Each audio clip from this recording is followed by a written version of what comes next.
Let me tell you a story. Story where I desperately carried my team with a score difference of 8 and 10 kills on the board, and 90% of them, all of it are from my own kills. Hey guys, Scarlett here, so first, let me show you the scoreboard of this match. Our draft here had no tank and my team still dared to use 2 marksmen. Alright, I still thought I could carry the game until I saw the enemy's draft, which was using 3 of the most popular top pick heroes and Ruby's natural counter, Bexia. And do you know what's worse? Even if you combine these 2 marksmen's damage, it still couldn't beat mine. And here, I was able to top every teamfight indicator from hero damage to fight participation. And that's all thanks to the newly buffed Ruby, who just regained her throne as the Spell Vamp Queen in Mobile Legends. And yeah, I also won't forget Florine, who's been sticking with me to help me escape death in some situations. So back to Ruby, she is now able to reach a massive 66% Spell Vamp in the late game, thanks to her buff passive and the fighter emblem. But it's quite unfortunate that Endless Battle just had its Spell Vamp removed. Endless has been with me ever since the very first time I played Ruby, and now, it's finally time for me to say goodbye to it. So then, what's the best substitute for this item? So this is my old Ruby build with Endless, but now I've got 5 different setups to try instead. First, for the competitive build, I usually go with Thunder Belt as my first item so I can start farming stacks early, followed by the usual items. Second, for another competitive build, I can also go for Dominance when facing a lot of healing or spellbound enemies. And just to be clear, what I mean by competitive build is the one I usually use in higher ranks like Mythic Immortal, or when I play with my squad where I can rely on my teammates to be the main damage dealers. So these two are more of a fighter tank type build, which isn't really ideal for solo queue and is definitely a bad match for my aggressive execute spell gameplay. So let's move on to the third setup. Hunter Strike is always a good item for Ruby since it can give her burst movement speed, cooldown reduction, and extra damage that can help her to get more spell vamp in return. Fourth setup is for when you are up against a lot of spell vamp, healing, and shielding heroes but still want to go for an offensive build. In that case, you can go with Sea Halberd. And if you are facing a lot of tanky heroes like Bedeng Rom, Gatot XP, and Frederick Jungle, then Melodic Roar can still work somehow. And so, from these 5 setups, let's just go with Blade of Despair, okay? And if you are wondering why, first it can give a massive physical attack stat that can boost all of Ruby's skill damage, which means she can gain even more spell vamp. Second, Despair's passive is treated as a stat boost, so even if it's just one enemy hero with HP below 50%, it still can increase your overall damage to the other enemies too. You might be a bit confused about this part, so feel free to check this video for more explanation about it. Now, the third reason is to make up for the 5% movement speed from Endless Battle. And the only downside of BOD is, yeah, it's expensive as hell, and it's even worse if you're on the losing side. For the emblem setup, I'll be using this one, and I really need the damage from Thrill to help me clear minion waves faster. But if you don't really want to play aggressively, you can always go for agility so that you can join team fights with more ease. Okay, that's enough for the breakdown. Let's get right into the gameplay. Starting from the early phase, I always go for a dagger instead of boots, once again to help me clear minions faster. And here I actually thought Bruno was in the wrong lane until I saw Layla in the gold lane. But never mind that, rule number 1 if you're up against Gigi. Please never walk up to her because you'll definitely lose the threat from her first skill, especially if there isn't any minion nearby. And yeah, as you can see, Gigi's trying to freeze my lane, so just go for less hits using Ruby's skills. Anyway, the downside from lane freezing in Mobile Legends is that we can easily call our Rom or jungler to gank them. But since this is a solo queue, just play it safe. Sometimes when enemies are winning the lane, they tend to push forward and try to corner us, but it can lead to a blunder just like this Gigi. And thanks to Thrill and the dagger, I don't think Gigi expected my damage to hit that hard, especially with the execute finishing her off. Now this situation right here is the most ideal for Ruby as a fighter because I can plate their turret for extra gold. So yeah, this lane is pretty much under my control now. Just play aggressive and always stay within the minion waves for that extra spell vamp. And even if you're winning the lane, always be careful cause I almost died right here. But no need to recall, just use regen while playing safe for a while. And I think I'm going to die here, so I'll be calling an ambulance, but not for me. All hail the execute. Next, don't recall since the minion wave is probably your recall button.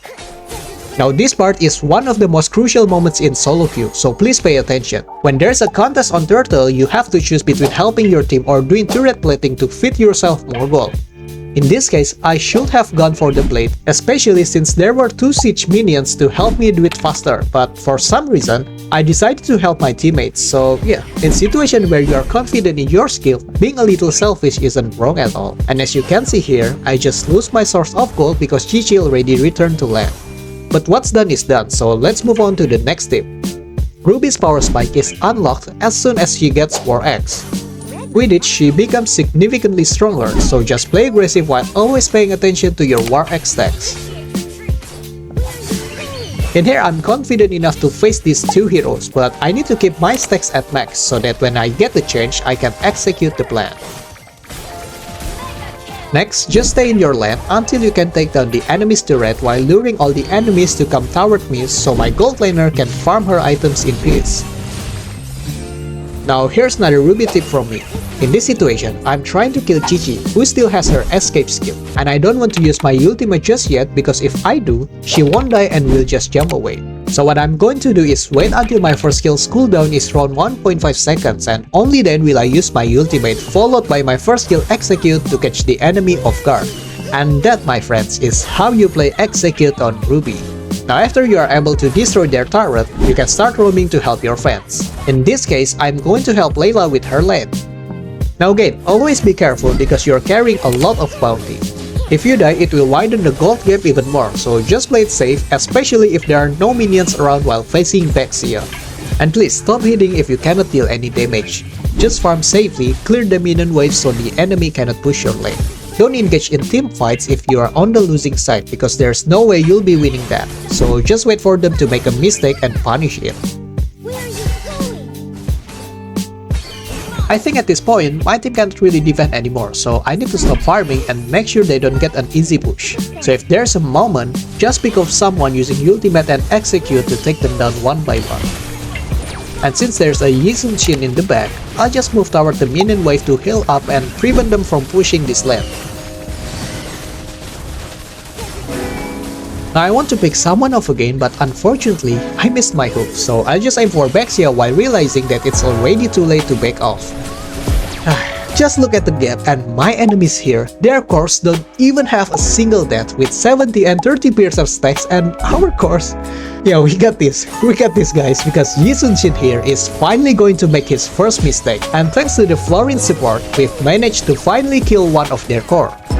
Next, I want to cut the lane and hopefully I'll be able to kill Kimi, but her back up is really fast. So I'll just back off for now while using my ultimate to heal up. But in this situation, there's nothing much I can do, so I'll just take their second core down with me. Yeah, it's totally worth it. Entering the 9th minute, I think we need to let go of our first turret, but we definitely have to defend the second one while getting poked by Granger. And I finally got my Blade of Despair, so don't recall yet. Just wait for the minions to heal you while looking for a change to pick off any enemies caught offside. I'm really surprised to see Bruno daring to challenge the Lord, and because of that, we'll have to move quickly to mirror the enemies while also picking off Kimi, and thankfully my jungler is finally able to contribute by killing the Lord. But no, it's actually Layla who gets the Lord. So after killing the Lord, we are planning to push the mid lane, but Layla gets picked off by Yisun Shin from the back. So I decide to chase him, but it's pretty much impossible to catch Yisun Shin. Thankfully, he dives into us while trying to steal Bruno's buff, so luck is on our side. And we won't be wasting this moment to push all lanes while fighting a 3 vs 3 battle with the enemies in the mid lane. I did miss Kimi since I didn't expect my first kill to hurt that much, but luckily, we still managed to take down Vexia and also Granger at the top. And from this point on, just play it safe since whoever gets taken down first will likely lose the fight. We lost Florin, but fortunately, she came back just before the Lord respawned, so I decided to guard the Lord area and found out that they were actually doing it without their cores. At this moment, no need to be scared, just dive in and start the fight.